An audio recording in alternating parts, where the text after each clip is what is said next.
आज स्टार्ट करेंगे हम वेव मोशन। वेव मोशन जो है वो ऑसिलेशन से ही कंटिन्यूड पार्ट है। ऑसिलेशन में जितने कॉन्सेप्ट्स आपने पढ़े सब वेव मोशन में स्टार्ट होंगे। आज मैं सिर्फ बेसिक टर्मिनोलॉजी को इंट्रोड्यूस करूंगा और बेसिक एक्सप्लेनेशन का फर्क समझाने की कोशिश करूंगा कि वेव में और सिंपल ऑसिलेशन में क्या फर्क होता है। तो सबसे पहले इसको समझने के लिए कुछ बेसिक एक एग्जाम्पल से समझते हैं। सपोज करो आपके पास एक पॉन्ड ऑफ वाटर है, कोई लिखना नहीं, समझेंगे ध्यान से। एक पॉन्ड ऑफ वाटर है, ये टॉप सरफेस है उसकी। लेट्स सपोज इस पॉन्ड ऑफ वाटर पे मैंने एक छोटा सा स्टोन लिया और इसमें ड्रॉप कर दिया।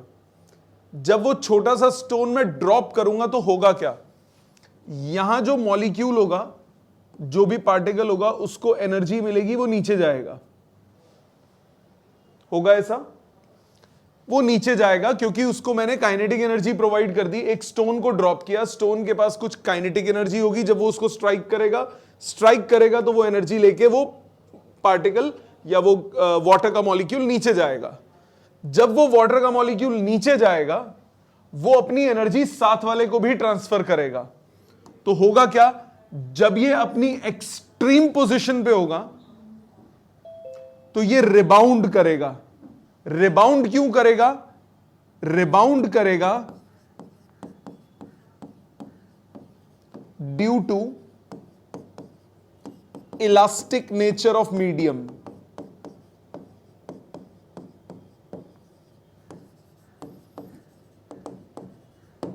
एक्सट्रीम पोजीशन से ये मॉलिक्यूल रिबाउंड हुआ due to elastic nature of medium.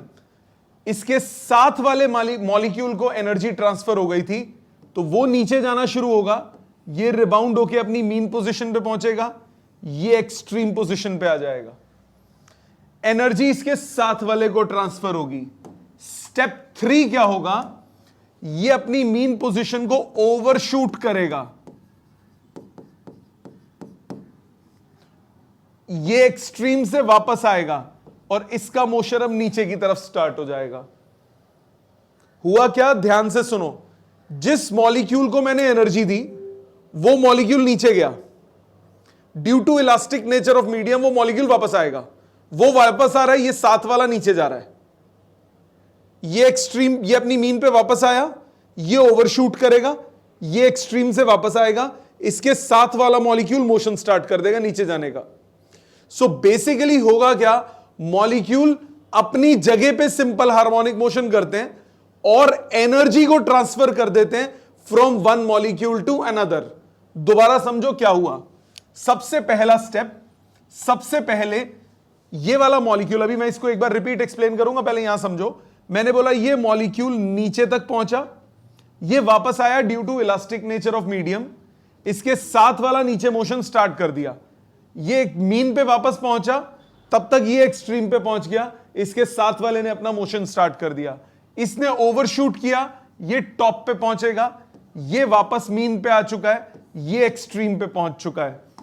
अब क्या होगा, ये वापस आएगा अपनी मीन पोजीशन पे, ये वापस आएगा अपनी मीन पोजीशन पे, ये पहुंच चुका है एक्सट्रीम पोजीशन पे, ये वापस आ गया मीन पोजीशन पे, इसके साथ वाले मॉलिक्यूल का मोशन स्टार्ट हो गया। तो अब नोटिस करो ये वेव मोशन बन रहा है। सो वेव मोशन इज नॉट कि एक पार्टिकल मूव होके यूं जा रहा है। वेव ऐसे नहीं होती। Wave motion is when every molecule execute simple harmonic motion about it's mean position. अपनी सेंट्रल पोजीशन के अबाउट हर मॉलिक्यूल क्या करेगा, सिंपल हार्मोनिक मोशन। इसको इलैबोरेट करता हूं डायग्राम से, प्लीज ध्यान दीजिएगा, समझने के लिए बहुत जरूरी है। ये पेपर में कभी नहीं आएगा, पर सारा का सारा कॉन्सेप्ट इसी पे बेस्ड है पूरे। इसमें ये मोशन था, ये आपका पॉन्ड ऑफ वाटर था। जो मॉलिक्यूल है स्टार्टिंग में सब अपने स्टेबल हैं, एनर्जी दी, ये मॉलिक्यूल यहां पहुंच चुका है। थोड़ी देर के बाद होगा क्या, सेकेंड स्टेप क्या होगा? सेकेंड स्टेप होगा कि ये मॉलिक्यूल वापस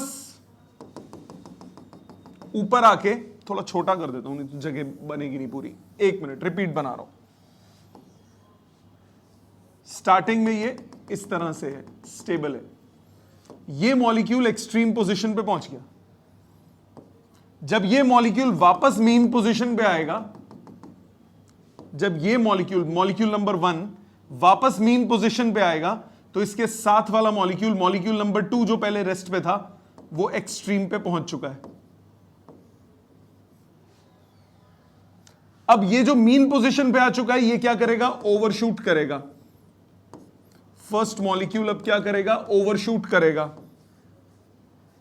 इसके साथ वाला मॉलिक्यूल मीन पे आ चुका है। मॉलिक्यूल नंबर 3 जो पहले रेस्ट पे था, बाद में भी रेस्ट पे था, अब वो मोशन में आके नीचे पहुंच गया। ये मॉलिक्यूल 1 की पोजीशन है, मॉलिक्यूल 2, मॉलिक्यूल 3। अब क्या होगा? इससे नेक्स्ट मॉलिक्यूल, ये जब वापस मीन पे आया, ये जब वापस मीन पे आया, ऊपर से वापस नीचे आके यहां पे आया, ये इसके साथ वाला मॉलिक्यूल ओवरशूट करके ऊपर चला गया, ये मॉलिक्यूल वापस आ गया। मॉलिक्यूल नंबर 4 जो यहां था, वो एक्सट्रीम पे पहुंच गया। तो आप नोटिस करो, वेव मोशन आपको नजर आ रहा होगा। सो वेव मोशन में होता क्या है? वेव मोशन में, किसी भी वेव मोशन में, इन any wave motion,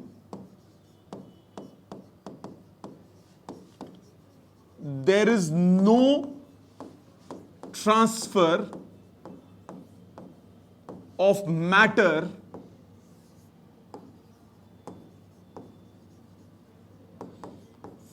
from one point to another. एक पॉइंट से दूसरे पॉइंट पे मैटर का ट्रांसफर नहीं होता, only energy gets transferred from one molecule to other. एक मॉलिक्यूल से दूसरे मॉलिक्यूल पे एनर्जी का ट्रांसफर होता है, मैटर का ट्रांसफर नहीं होता। पहला पॉइंट। दूसरा point, every particle execute simple harmonic motion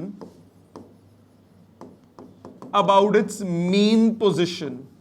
हर मॉलिक्यूल अपनी मीन पोजीशन, हर मॉलिक्यूल अपनी मीन पोजीशन के अबाउट सिंपल हार्मोनिक मोशन करता है। यह मॉलिक्यूल था, नीचे गया, वापस आया, ऊपर गया, वापस आया, इसके साथ वाला नीचे गया, पर डिलेड मोशन है। ध्यान से सुनिएगा, ये मॉलिक्यूल यूं गया, अब ये यूं आ रहा है तो ये यूं गया, ये टॉप पे पहुंचा, ये ऐसे, तो ये दोनों के दोनों सेम फेज में नहीं होते।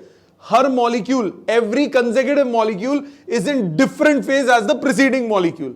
सेम फेज में मूव नहीं करते। सेम फेज में मूव होने का मतलब क्या होता है? अगर सब जीरो पे हैं, सारे इकट्ठे मूव हुए ऊपर, सारे इकट्ठे मूव हुए नीचे, ऐसा तो नहीं हो रहा। ये जब जीरो फेज पे, इसके साथ वाला जीरो पे था स्टार्टिंग में, ये जब π/2 पे पहुंचा, ये जीरो फेज पे था। ये जब पाई पे पहुंचा तो ये π/2 फेज पे आ गया।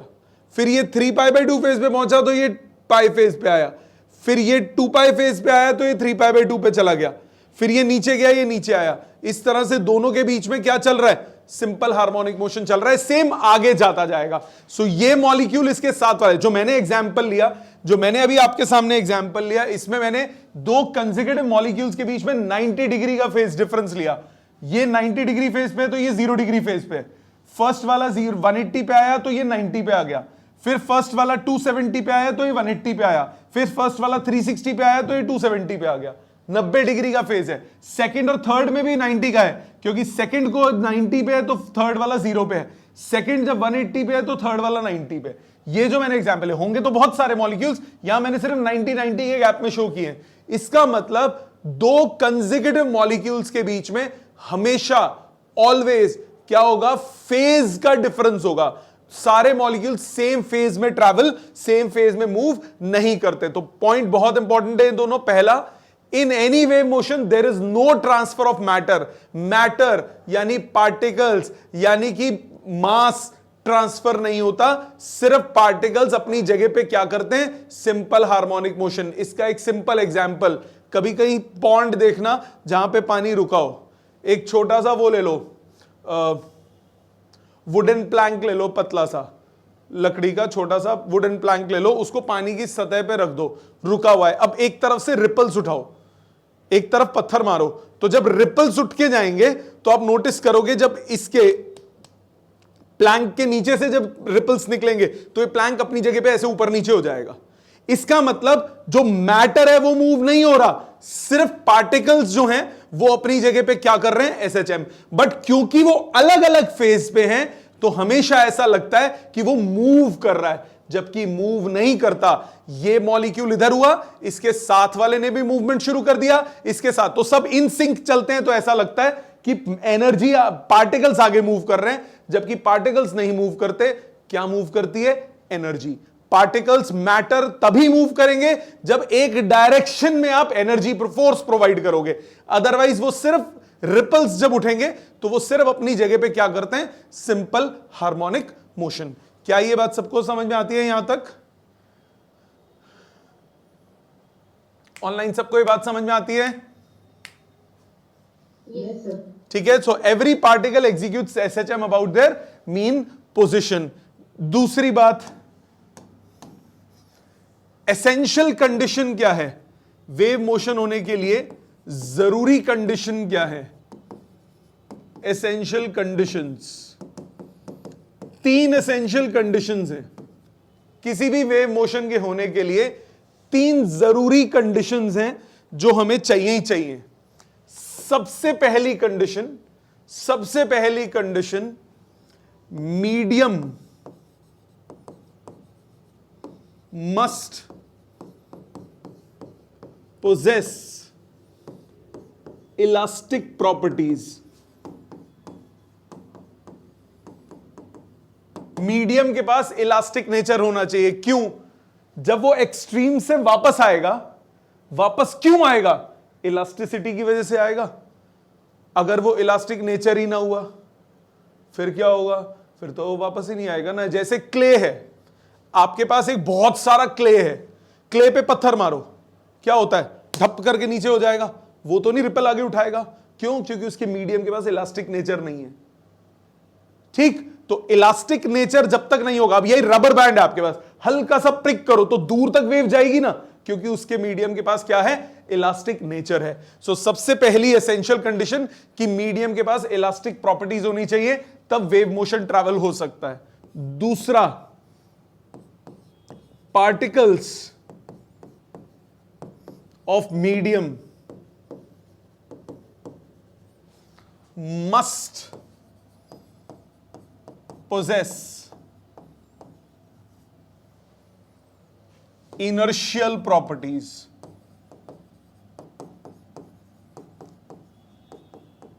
इनर्शियल प्रॉपर्टीज होनी चाहिए। क्यों? ओवरशूट करना है सेंट्रल पोजीशन पे आके। ये ओवरशूट क्यों होगा? Due to inertia. कौन सा इनर्शिया? मोशन।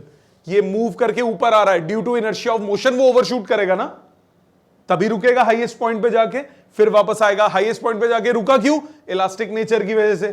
तो ये 2 प्रॉपर्टीज बहुत जरूरी हैं। पहली प्रॉपर्टी कि मीडियम के पास इलास्टिक नेचर होना चाहिए ताकि वो एसएचएम कर सके, ताकि वो एक्सट्रीम से वापस आ सके, रिबाउंड कर सके। और दूसरा, पार्टिकल्स ऑफ मीडियम के पास क्या होना चाहिए? इनर्शियल प्रॉपर्टीज, ताकि वो मीन पोजीशन पे अपने पहुंच के क्या कर सकें? ओवरशूट कर सकें। ये 2 एसेंशियल कंडीशंस हैं। तीसरी एक और कंडीशन है जो काम आती है। वो कंडीशन क्या है? वो कंडीशन है minimum friction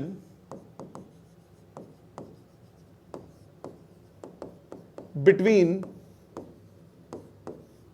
layers of medium. Medium की जितनी लेयर्स हैं उनमें मिनिमम फ्रिक्शन होना चाहिए। क्यों मिनिमम फ्रिक्शन होना चाहिए? So that there is as less energy loss as possible. Energy loss सबसे जितना कम हो उतना अच्छा। ऐसा क्यों? सपोज करो वेव शुरू हुई और यहीं डाई आउट कर गई, तो आपको पता ही नहीं लगेगा ना वेव मोशन हुआ। क्यों? क्योंकि एनर्जी लॉसेस अगर ज्यादा है, तो अगर मीडियम में एनर्जी लॉसेस कम है तो वेव लंबे डिस्टेंस तक ट्रैवल कर पाएगी और आप उसे मेजर कर पाओगे। ठीक, तो 3 एसेंशियल कंडीशंस हैं वेव मोशन को ऑब्जर्व करने के लिए। पहला, वेव मोशन के लिए जो मीडियम है उसके पास क्या होना चाहिए? इलास्टिक नेचर होना चाहिए ताकि वो रिबाउंड कर सके। दूसरा, इनर्शियल प्रॉपर्टीज होनी चाहिए ताकि वो सेंट्रल पोजीशन पे आके क्या कर सके? ओवरशूट कर सके। और तीसरा कि फ्रिक्शन जो है वो कम से कम होना चाहिए ताकि energy losses can be minimised. समझ में आता है आप सबको? ऑनलाइन सबको क्लियर है बेटा? Yes sir. सारे बच्चों को ओके। तो यहां पे मैंने जो वेव मोशन बनाया, अभी टाइम दूंगा बेटा लिखने का, 2 मिनट और करने दो मेरे को। एक गो में ये वाला कंसेप्ट पहले एक्सप्लेन कर देता हूं। यहां जो मैंने वेव मोशन बनाया, इसमें हो क्या रहा है? इसमें इस डायरेक्शन में एनर्जी ट्रैवल कर रही है और पार्टिकल्स जो हैं वो एनर्जी से कैसे मूव कर रहे हैं? परपेंडिकुलर। जिस डायरेक्शन में एनर्जी ट्रैवल कर रही है, मतलब प्रोपगेशन ऑफ वेव जिस डायरेक्शन में है उससे परपेंडिकुलर पार्टिकल्स क्या कर रहे हैं? सिंपल हार्मोनिक मोशन कर रहे हैं। ठीक, एक दूसरा वेव मोशन भी होता है। इस टाइप के वेव मोशन को, ये जो मैंने अभी बनाया, इसको बोलते हैं ट्रांसवर्स वेव मोशन। सो वेव मोशन 2 तरह का होता है,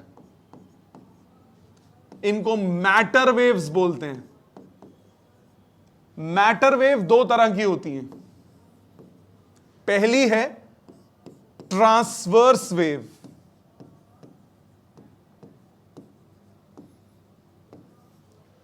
दूसरी होती है longitudinal wave.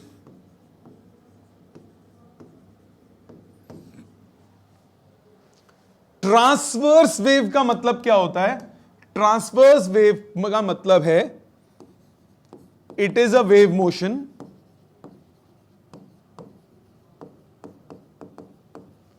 in which propagation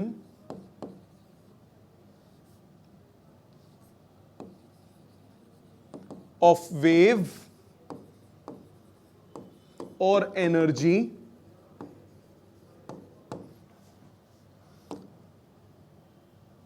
नहीं, ऐसे नहीं, in this motion it is a wave motion in which particles execute SHM, simple harmonic motion, in the direction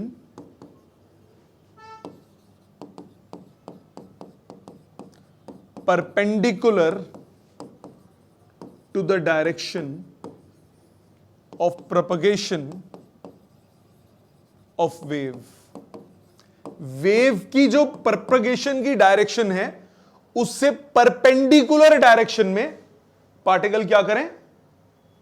particle क्या करें? SHM। एनर्जी इस तरफ चल रही है, पार्टिकल्स उससे परपेंडिकुलर डायरेक्शन में, उसको हम क्या बोलते हैं? Transverse wave. ये कैसी होती है? ये ऐसी होती है जो अभी तक आप पढ़ रहे हो, ये वाली वेव। इसको बोलते हैं क्या? इसको क्या बोलते हैं? Transverse wave. ये जो है, ये जो ऊपर वाला देख रहे हो, इसको बोलते हैं क्रेस्ट, ये कहलाता है ट्रफ। एक है क्रेस्ट, दूसरा है ट्रफ। लॉन्गिट्यूडनल वेव क्या होती है? It is a wave in which particles execute SHM in the direction of propagation of wave. उसमें क्या था? परपेंडिकुलर थे, इसमें इन दी डायरेक्शन होता है। In the direction of propagation of wave मतलब इसमें 2 चीजें बनती हैं। एक कहलाती है जहां पार्टिकल्स पास पास आ जाते हैं, इसको बोलते हैं कंप्रेशन। दूसरा, जब पार्टिकल्स के बीच में गैप बन जाता है, इसको बोलते हैं रेरेफैक्शन। फिर कंप्रेशन, इसमें क्रेस्ट ट्रफ नहीं बनते, कंप्रेशंस और रेरेफैक्शंस, फिर रेरेफैक्शन, पार्टिकल्स में गैप ज्यादा। सो पार्टिकल्स पास पास होंगे, इसको क्या बोलते हैं, कंप्रेशन। फिर पार्टिकल्स दूर दूर, रेरेफैक्शन, फिर कंप्रेशन, फिर रेरेफैक्शन, फिर रिवर्स हो जाता है। ये कैसे होता है अभी एक्सप्लेन करता हूं। ये वाला तो समझ में आ गया ना, अब इसको भी प्रैक्टिकली बनाता हूं। 2 मिनट, एक टूट के आ जरा, आजा 2 मिनट, ऊपर आजा, ऊपर आजा। अब हॉरिजॉन्टल हाथ कर, ऐसे ऐसे।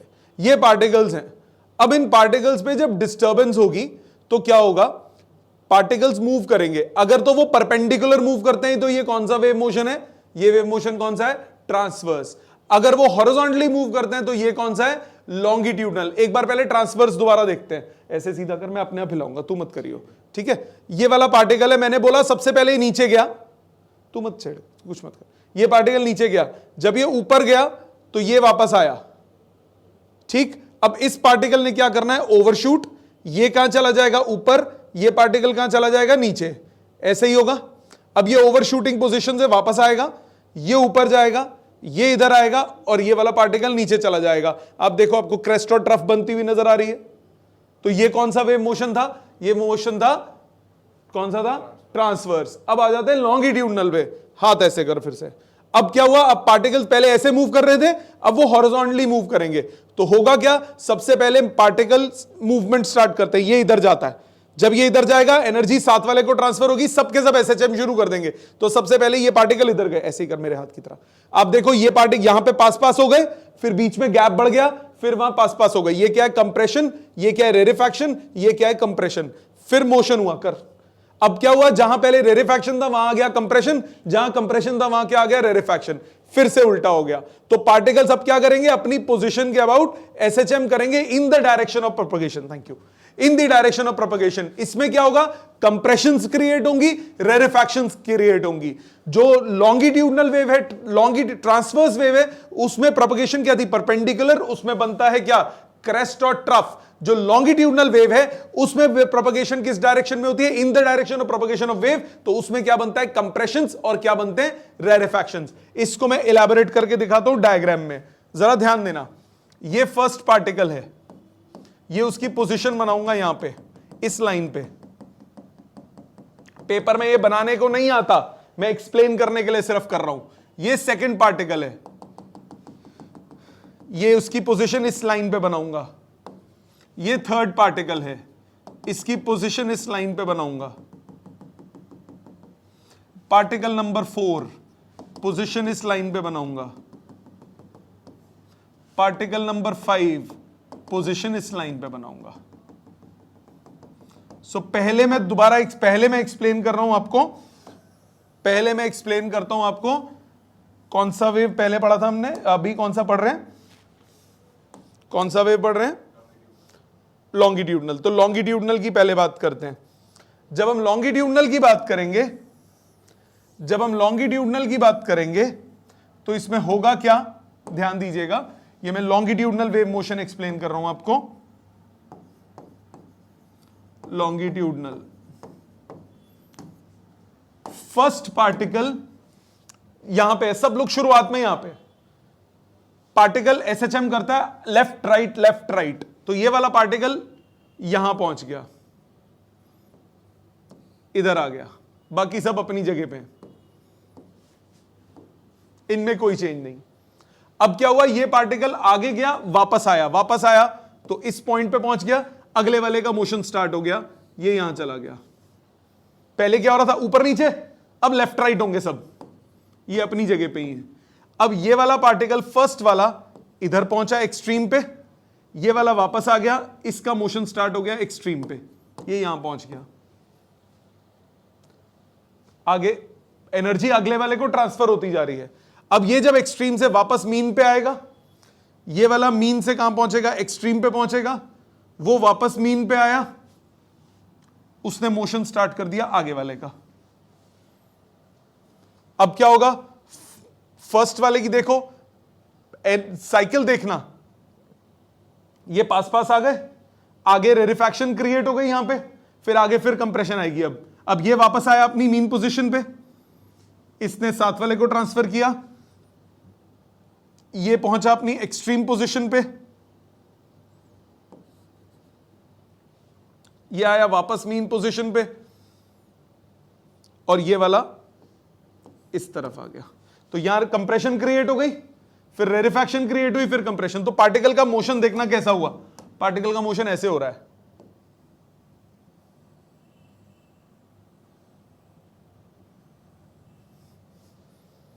और दूसरे पार्टिकल का देखो, उसका मोशन यहां से शुरू हुआ। तीसरे को देखो, तीसरे का मोशन यहां से स्टार्ट हुआ, चौथे का मोशन यहां से स्टार्ट हुआ, पांचवे का तो अभी बेचारे का शुरू ही हुआ था। तो compressions and rarefactions horizontal wave motion ही है, बट पहले ऊपर नीचे था, अब कौन सा है, लेफ्ट राइट। इसी में अगर मैं ट्रांसवर्स वाले को, ट्रांसवर्स वाले में तो मैंने सबसे पहले समझा ही दिया था स्टार्टिंग में कि ऊपर नीचे जा रहे हैं।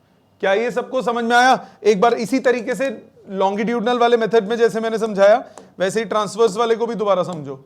यही वाला पार्टिकल था, क्या हुआ, सबसे पहले ये पार्टिकल, ये वाला पार्टिकल नीचे ट्रांसफर हुआ, ये अपनी जगह पे, ये अपनी जगह पे, ये अपनी जगह पे, ये अपनी जगह पे, फिर ये अपनी मीन पोजीशन पे वापस आया, ये एक्सट्रीम पे चला गया, ये अपनी जगह पे, ये अपनी जगह पे, फिर इसने ओवरशूट किया, ये मीन पे आ गया, ये नीचे चला गया, ये अपनी जगह पे, ये अपनी जगह पे, फिर ये वापस आया, ये वाला एक्सट्रीम मीन पे था, ये ऊपर पहुंचा, ये मीन पे आया, ये एक्सट्रीम पे पहुंचा, ये मीन पे था। तो ये इस तरह से मूवमेंट नजर आई। तो ये कौन सा है, ये है ट्रांसवर्स। सो लॉन्गिट्यूडनल वेव और ट्रांसवर्स वेव में क्या फर्क होता है? अभी तक मैंने सारी वो वाली वेव्स की बात की है जिसमें पार्टिकल्स इन्वॉल्व हैं, इसीलिए आप नोटिस करो नाम मैंने दिया मैटर वेव। मैटर वेव मतलब जिनमें पार्टिकल्स की मूवमेंट होती है। सो पार्टिकल्स की जो मूवमेंट है, पार्टिकल्स की जो मूवमेंट है वो दो तरह की वेव्स को रिजल्ट करती है, एक होती है ट्रांसवर्स और दूसरी कौन सी होती है, लॉन्गिट्यूडनल। ट्रांसवर्स, दोबारा से एक बार रिकैप, ट्रांसवर्स कौन सी होती है, जिसमें पार्टिकल्स का SHM in the direction perpendicular to propagation होता है, और लॉन्गिट्यूडनल कौन सी होती है, जिसमें पार्टिकल्स का movement in the direction of wave motion होता है। ठीक, एक बहुत इंपॉर्टेंट पॉइंट जो कि आपको मैं बड़ी देर से बोल भी रहा हूं बट अलग से लिख भी देता हूं इसको। मैंने क्या बोला, in any type of wave motion, आगे बहुत काम आएगा ये, type of wave motion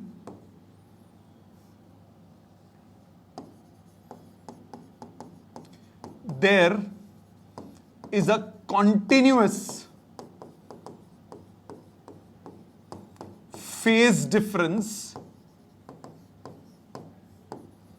between consecutive particles। हाँ कि ना, यही शुरू से बता रहा हूं मैं कि हर पार्टिकल और अगले पार्टिकल के बीच में कंटिन्यूअसली क्या है, फेज का फर्क, क्योंकि मोशन डिलेड मोशन है, बाद में शुरू हो रहा है। तो एक 0 फेज पे है तो दूसरा किस पे, 90 पे। तो दो कंसेक्यूटिव पार्टिकल्स के बीच में हमेशा क्या है, फेज का डिफरेंस। क्या यहां तक सारे पॉइंट समझ में आते हैं सबको? ऑनलाइन वालों, आप सबको समझ में आते हैं बेटा, पक्का? सो अब मैं 2 मिनट का टाइम दे रहा हूं आपको, पेज आगे करता जाऊंगा। किसी ने कुछ लिखना हो, एक बार दोबारा दिमाग चलाना हो, 5 मिनट है तुम्हारे पास, सोचो ध्यान से, कोई चीज नहीं समझ में आती तो पूछो, और जो बोर्ड से लिखना है वो लिख लो। 5-7 मिनट है तुम्हारे पास, आगे करता रहूंगा मैं स्क्रॉल। नेक्स्ट, अब कुछ टर्म्स हम डिफाइन करेंगे जो हम वेव मोशन में इस्तेमाल करते हैं। उन टर्म्स को डिफाइन करने से पहले एक बेसिक बात और कर देते हैं, कैटेगराइज दोबारा। वेव्स जो हैं वो दो बेसिक कैटेगरीज में डिवाइड होती हैं। एक होती है मैटर वेव्स,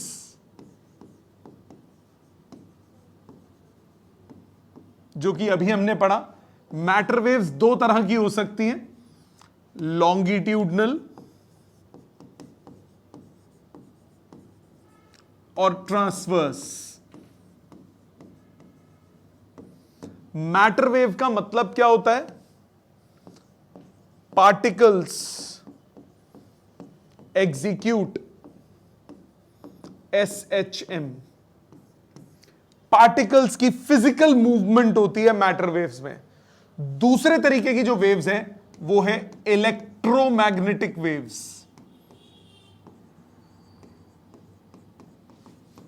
ये क्लास 12th में डिटेल में पढ़ोगे इलेक्ट्रोमैग्नेटिक वेव्स। अभी सिर्फ ये याद रखो, ये सिर्फ ट्रांसवर्स होती हैं,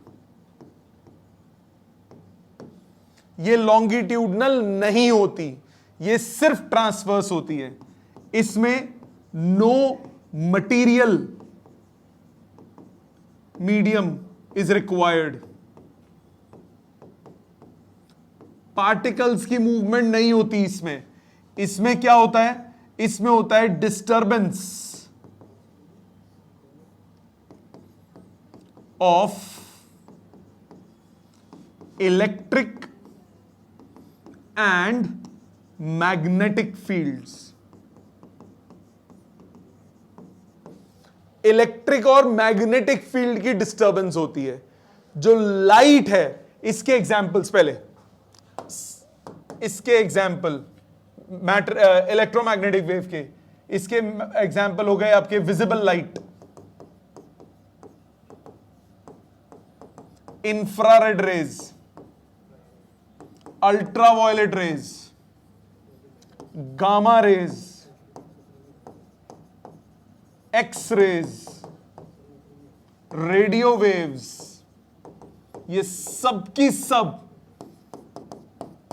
इलेक्ट्रोमैग्नेटिक है। इनको मीडियम नहीं चाहिए। मीडियम नहीं चाहिए का मतलब, मीडियम इज नॉट रिक्वायर्ड का मतलब, they can travel in vacuum also.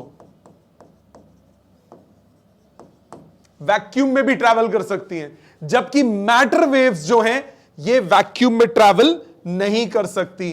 They can not travel in vacuum. Longitudinal के कुछ एग्जाम्पल, जैसे लॉन्गिट्यूडनल वेव के लिए मैंने बोला, लॉन्गिट्यूडनल वेव कौन सी होती है? जिसमें कंप्रेशंस और रेरेफैक्शंस होते हैं। सो लॉन्गिट्यूडनल वेव का एक बहुत इंपॉर्टेंट एग्जाम्पल है, लॉन्गिट्यूडनल वेव का एक बहुत इंपॉर्टेंट एग्जाम्पल है जैसे साउंड वेव्स। साउंड वेव्स जो हैं वो लॉन्गिट्यूडनल है। अब ये मैटर वेव है, इसका मतलब जो साउंड है वो कौन सी वेव है? मैटर वेव है। अब लॉन्गिट्यूडनल वेव मैंने कौन सा बोला? लॉन्गिट्यूडनल वेव का एग्जांपल साउंड वेव्स है। जैसे ये होता कैसे? जैसे सपोज मैंने कुछ बोला तो क्या हुआ? मॉलिक्यूल्स जो है आसपास, जो एयर है वो वाइब्रेट करने लगी। वाइब्रेट करने लगी मतलब जो मैंने जैसे जैसे लिप्स की मूवमेंट की और टंग की मूवमेंट की, उसने आसपास डिस्टरबेंस क्रिएट कर दी, और वो पार्टिकल्स क्या करने लगे? SHM करने लगे। वो SHM कर करके मेरे कान पे जाएंगे, ईयर ड्रम में बजेंगे, और ईयर ड्रम वाइब्रेट करेगा, ब्रेन के पास मेरे सिग्नल आ जाएगा। सो ये कौन सी है? ये है लॉन्गिट्यूडनल वेव। लॉन्गिट्यूडनल वेव के लिए आपको मैटर चाहिए ही चाहिए। बिना मैटर के आप लॉन्गिट्यूडनल वेव नहीं बना सकते, चाहे कुछ भी हो जाए, जैसा मर्जी आप कर लें, बिना उसके काम नहीं होगा। अब लॉन्गिट्यूडनल वेव का मैंने क्या एग्जांपल बताया? लॉन्गिट्यूडनल वेव का एग्जांपल है साउंड वेव। इसी तरह से ट्रांसवर्स वेव जो मैटर की कैटेगरी में आती है वो कौन सी है? For example ripples in water. पानी में जो रिपल्स उठते हैं वो कौन से होते हैं? ट्रांसवर्स, वो भी मैटर में आते हैं। तो इससे क्या पता लगा कि जो ट्रांसवर्स वेव है, ट्रांसवर्स वेव दो तरह की हो सकती है। एक हो सकती है आपकी मैटर वेव, वो भी ट्रांसवर्स हो सकती है। इलेक्ट्रोमैग्नेट, वो भी ट्रांसवर्स हो सकती है। बट लॉन्गिट्यूडनल वेव सिर्फ और सिर्फ मैटर की कैटेगरी में आएगी। लॉन्गिट्यूडनल वेव कभी भी ट्रांसवर्स नहीं हो सकती अंडर एनी सर्कमस्टांसेस। ठीक है? सो दोबारा मैंने क्या बोला? जैसे इसका एग्जांपल, ये लॉन्गिट्यूडनल के साउंड वेव्स का, जैसे वैक्यूम में आपने देखा, वैक्यूम में पार्टिकल्स नहीं है, तो वैक्यूम में ये ट्रैवल नहीं कर पाएगी लॉन्गिट्यूडनल किसी भी हालत में। ट्रांसवर्स ट्रैवल कर सकती है अगर वो इलेक्ट्रोमैग्नेटिक है, तो मैटर है तो वो भी ट्रैवल नहीं कर पाएगी। तो लॉन्गिट्यूडनल साउंड वेव्स, आप स्पेस में चले गए, स्पेस में आप चीखो चिल्लाओ, जितनी मर्जी तेज आवाज निकाल लो, आवाज ट्रैवल ही नहीं करेगी। क्यों नहीं ट्रैवल करेगी? क्योंकि वहां पार्टिकल्स ही नहीं है। ठीक है, समझ में आया? अब आ जाते हैं कुछ इंपॉर्टेंट टर्म्स में रिलेटेड जो हम काम करेंगे। Terms used in waves. ज्यादातर लॉन्गिट्यूड ट्रांसवर्स वेव यूज होती है, तो उसके रिस्पेक्ट में बता रहा हूं। ये एक वेव है। पहला पॉइंट जब यूज करते हैं वो है वेवलेंथ। नहीं, सबसे पहला time period, capital T. Time period क्या होता है? टाइम पीरियड होता है time taken by wave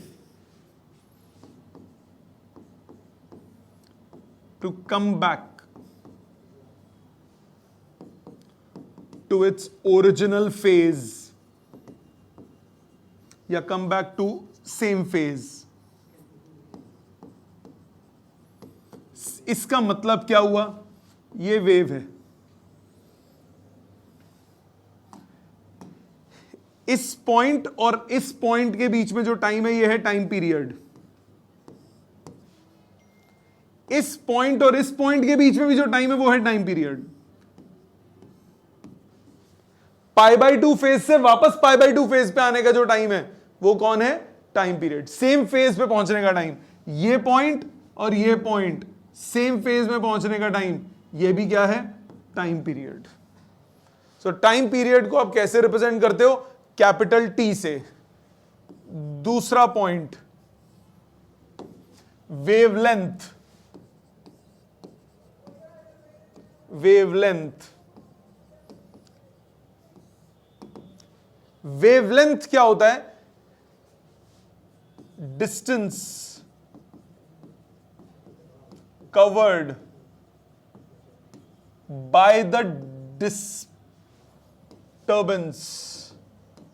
disturbance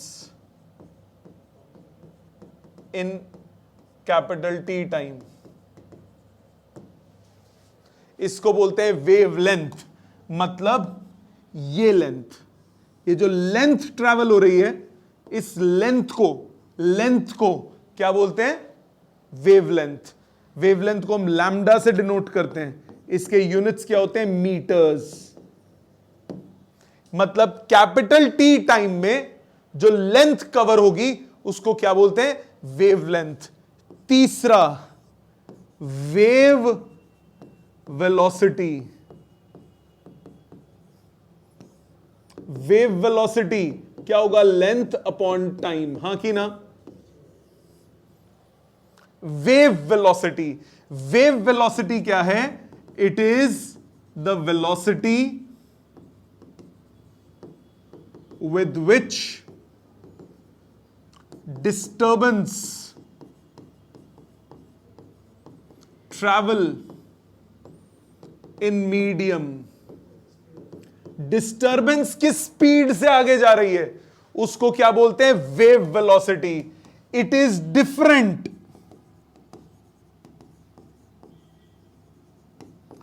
from particle velocity. Particle की स्पीड अलग बात है, वो बाद में बताऊंगा कैसे निकालते हैं। पार्टिकल की स्पीड अलग है। पार्टिकल क्या कर रहा है अपनी जगह पे? एसएचएम। मैं एक पार्टिकल हूं, मैं पहले नीचे गया, फिर ऊपर गया, फिर एक्सट्रीम पे गया, फिर ऊपर गया, फिर नीचे गया, तो मेरी स्पीड कौन सी है? सिंपल हार्मोनिक मोशन की।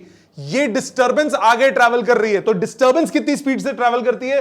वो है वेव वेलोसिटी। और पार्टिकल की स्पीड से एसएचएम करता है, वो है पार्टिकल वेलोसिटी। क्योंकि एसएचएम है तो वो कांस्टेंट नहीं होगी ना। मीन पे क्या होगी? एक्सट्रीम पे क्या होगी? 0। मीन पे क्या होगी? मैक्सिमम। क्योंकि particle, because particle executes SHM, therefore its velocity keep on changing.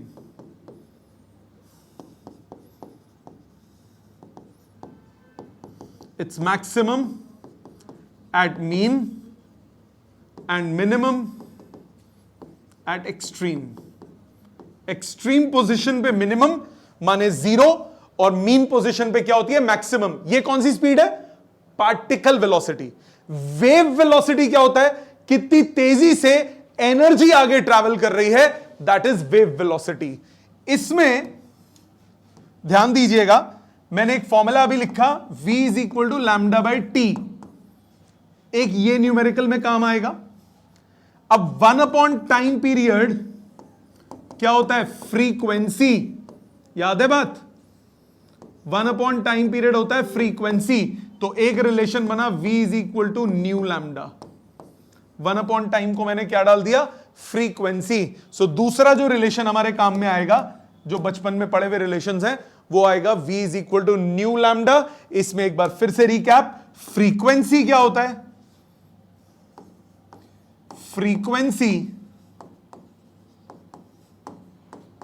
is the number of waves in 1 second. एक सेकेंड में कितनी नंबर ऑफ वेव्स ट्रैवल हो रही हैं, उसको क्या बोलते हैं? फ्रीक्वेंसी। तो फ्रीक्वेंसी का फॉर्मूला क्या होता है? 1 अपॉन टाइम पीरियड। ये 3 पॉइंट समझ में आ गए। टाइम पीरियड क्या है? पूरा टाइम एक वेव के लिए सेम फेज में आने के लिए उतनी देर में जो एक्चुअल फिजिकल लेंथ ट्रैवल होगी, उसको क्या बोलते हैं? Wave length. वेव किस स्पीड से चल रही है, उसको बोलते हैं वेव वेलोसिटी। पार्टिकल किस तेजी से एसएचएम कर रहा है, उसको हम क्या नाम देते हैं? Particle velocity. 2 और टर्म्स केमिस्ट्री में पढ़े हैं आपने। वेव नंबर पढ़ा है? वेव नंबर, इसको न्यू और ऊपर बार लगाते हैं। क्या होता है? वेव नंबर होता है 1 upon wavelength, inverse of wavelength. इसके यूनिट्स क्या होंगे?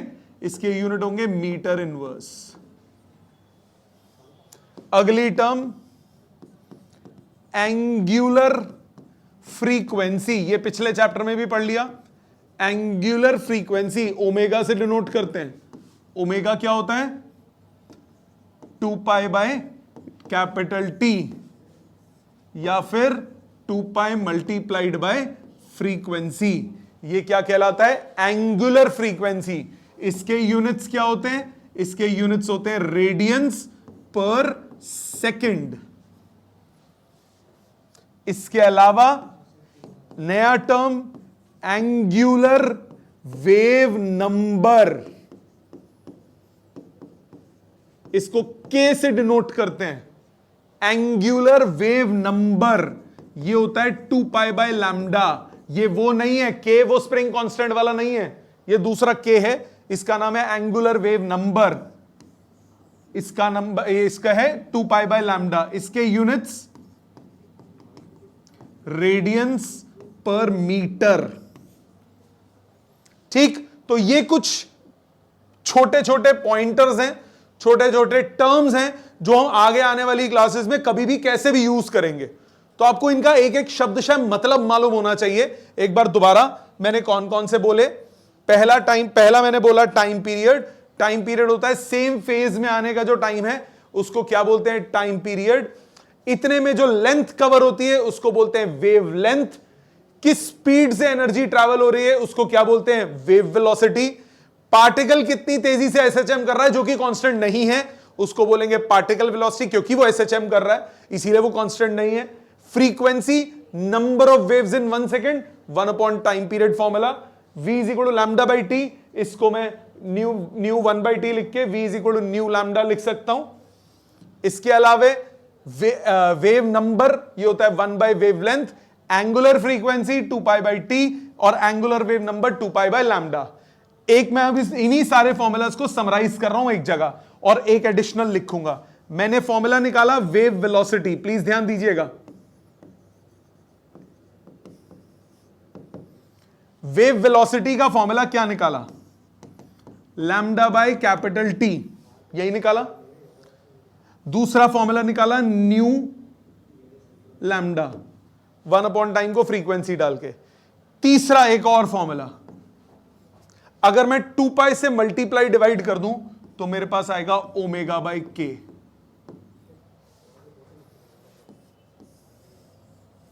ये ओमेगा बाई के कैसे आया, ध्यान दीजिए। v is equal to lambda by T, मैं इसको lambda by T into 2 pi divided by 2 pi लिख सकता हूं। 2 पाई बाई टी को लिख दिया ओमेगा और 2 पाई बाई लैम्डा को लिख दिया के, तो क्या बन गया ओमेगा बाई के। तो ये भी एक्सप्रेशन यूज हो सकता है, समझ में आई। सो ये था वेव्स का बेसिक। आज आपको करना क्या है, एक तो अभी मैं बैक कर रहा हूं, आप लिख लीजिएगा। आपको रीड करना है असाइनमेंट्स में से, रीड करना है टॉपिक नंबर, ये जितना मैंने आज बोला सब कुछ लिखा हुआ है, इसमें से साथ साथ पढ़िएगा। टॉपिक नंबर 15.1, 15.2, 15.3, ये टॉपिक्स पढ़ के, एक एक वर्ड को पढ़ के, एक एक फॉर्मूला जितने भी मैंने यहां लिखे हैं, ये 1 हो गया, 2 हो गया, 3 हो गए, ये इनको समराइज करके यहां लिख दिया। ये सारे फॉर्मूलाज कौन सी चीज क्या रिप्रेजेंट करती है, किसका फिजिकल मतलब क्या है, फेज डिफरेंस क्यों आता है, एक ये सारी चीजें रिवाइज करके अगली क्लास में मिलते हैं। ठीक है जी, थैंक यू वेरी मच।